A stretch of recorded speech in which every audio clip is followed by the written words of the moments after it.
Les VE rendent l'air plus respirable. Bah, en même temps, oui, on s'y attendait, hein, du coup. Quelle surprise, dis donc. Le développement de l'usage de la voiture électrique va-t-il vraiment permettre une amélioration de l'environnement? C'est une question que tout le monde se pose. Si les méthodes de production des batteries restent le point nord de ce type de véhicule, c'est bien les émissions de gaz et la qualité de l'air qui ont entraîné la mise en place dans de nombreux pays de loin imposant le remplacement de véhicules thermiques, comme en Norvège par exemple. Si certains pensent que les VE peuvent être dangereuses, notamment sur les incendies, d'autres les trouvent hélas trop chères. Si la législation sur les véhicules thermiques est différente suivant les pays, aux USA, elle est aussi différente suivant les États. Des rapports récents font état de résultats d'évolution de la qualité de l'air à New York et en Californie. Le premier rapport est issu de l'Office californien des ressources en air.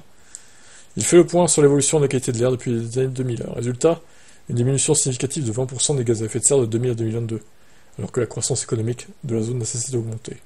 Il faut dire que la Californie a toujours été un État conscient des problèmes environnementaux.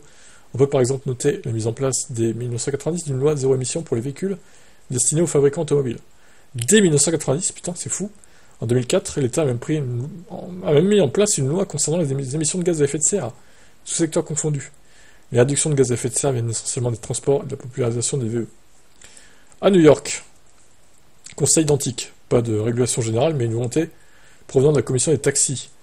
Cette commission est celle qui délivre les licences de taxi Uber, Lyft et autres VTC, et il faut noter qu'elle a décidé de mettre en avant les VE. Leur but, fournir un service 100% électrique à la clientèle. Très bien. Il faut dire que les VTC sont les sources de circulation principales de la mégalopole. Réduire leurs émissions permet d'améliorer significativement la qualité de l'air. Depuis le début de 2024, la Commission estime que l'utilisation de véhicules électriques a réduit les émissions de CO2 de 19 000 tonnes, soit l'équivalent des émissions annuelles de 3 800 foyers.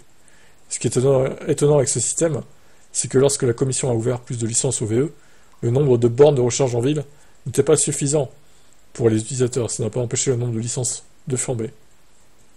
À New York comme en Europe, le développement des bornes de recharge s'intensifie avec notamment 40% de bornes en plus en 2024. Non, mais il y aura toujours des mecs, des neuneux là, qui viendront dire les VE ça pollue la construction, les thermiques c'est plus écologique. Moi je garde ma voiture de 1990. Ah oui, mais tu pollues avec ta merde là, c'est ça la vérité de les trucs de pollution. Je sais même pas comment une voiture de 1980-90 passe sous le CT maintenant, honnêtement. Ils doivent gruger, je pense, parce que c'est pas possible. Ils doivent plus passer les normes anti-pollution, désolé. Hein. Alors certes, c'est vrai que la voiture, elle a 40 ans, donc il n'y a pas besoin d'en reconstruire une. Sauf que tu pollues, mec, avec ta bouse, là. Eh oui, les rejets de particules fines, les rejets de CO2. Parce qu'à l'époque, les moteurs, ils étaient très polluants, aussi, faut le dire. Hein.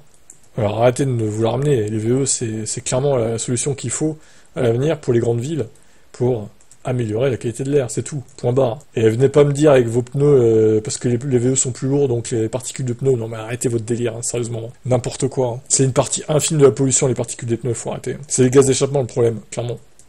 Allez, bye.